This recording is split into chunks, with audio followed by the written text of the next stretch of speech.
Invitational, one of what used to be the gems of the Feast Week as a whole. Obviously, of course, when it was the Maui Invitational, Bill Walton always out there rocking the Hawaiian shirts, and it was always, like I said, the gem, one of the really top tier MTEs. Unfortunately, it kind of seems like this one might be going the way of Bill Walton himself, RIP, of course, given the field here, and then also there's been some discourse.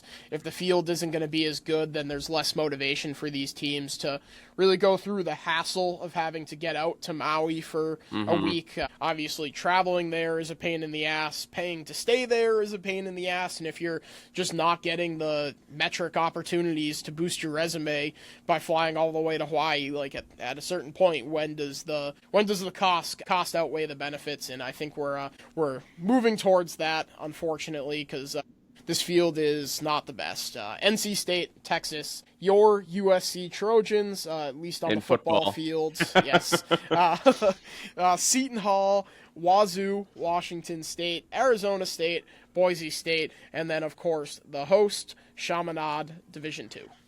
Yeah, no, it's just not nearly the field that we've seen. Even last year, I remember we had Auburn, we had Iowa State, we had a bunch of other good teams out there. This is not nearly that same field. I think NC State is probably the best team here. Will Wade, he's taken over. He has them ranked number 25 in the country, and he's a very good coach. And Darian Williams, the guy they got from Texas Tech, the big transfer, he was the big prize for Will Wade and the Wolfpack. He's been phenomenal this year, averaging 23.3 points per game. I think Texas, with Sean Miller there, I think they're probably the second best team, followed by SC. I don't know if you saw that game the other night. I think it was Thursday night. The Trojans took on the Troy Trojans. The Trojans, yes. Yep, and SC was down by 2 with like 5 seconds left. Troy threw the ball away. SC got the ball back again, down 2, triple overtime at the buzzer. I forget who hit the shot, but he was a very contested shot. He just threw it up there and it went in, and SC won that game in triple overtime. So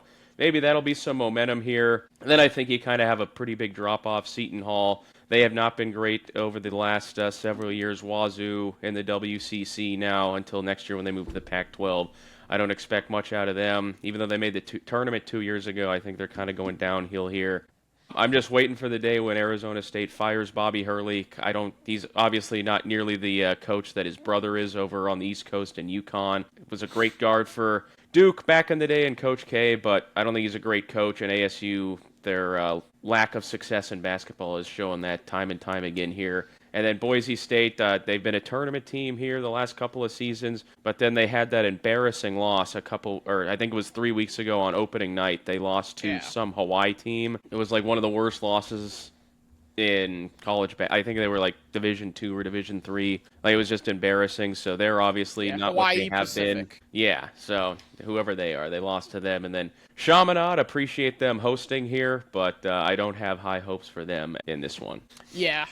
And even obviously Boise State is taking care of business in the rest of their games after losing to Hawaii Pacific, who I want to say is Division III. I believe they are, check yeah. that right now. It doesn't even when I click on their name in the scoreboard, it doesn't even pop them up for me. But yeah, Utah Valley, they beat by almost 30.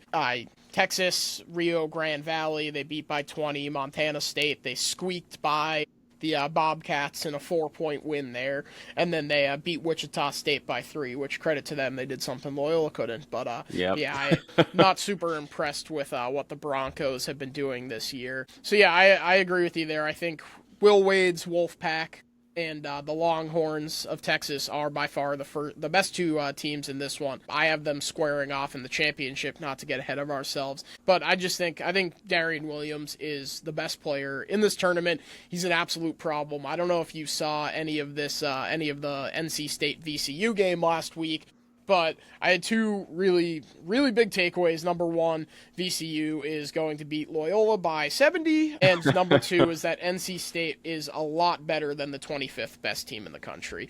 So I'm rolling with Will Wade. I'm rolling with Darian Williams. They have Trey Holloman, who spent the last, I had it written down and now I can't find it, spent the last however many years, I want to say at Michigan State. Yeah, Michigan State. He is a really experienced team, and and he has Amir Aura Khan, of course, who is the now a manager. grad assistant. Yeah, grad assistant now. Yeah.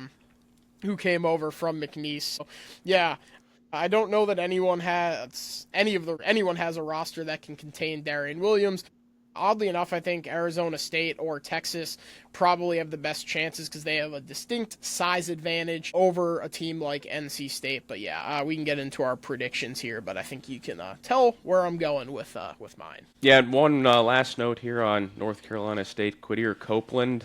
He started at Syracuse, played for Boeheim for a couple years, and then he transferred over to McNeese with Will Wade, and he obviously followed him to North Carolina State, and he's having a pretty good year too. So keep an eye out for him. But yeah, my prediction here: I have NC State beating Seton Hall, SC over Boise State. I have Wazoo taking down Chaminade. I've got Texas beating Arizona State in the first round in the semis.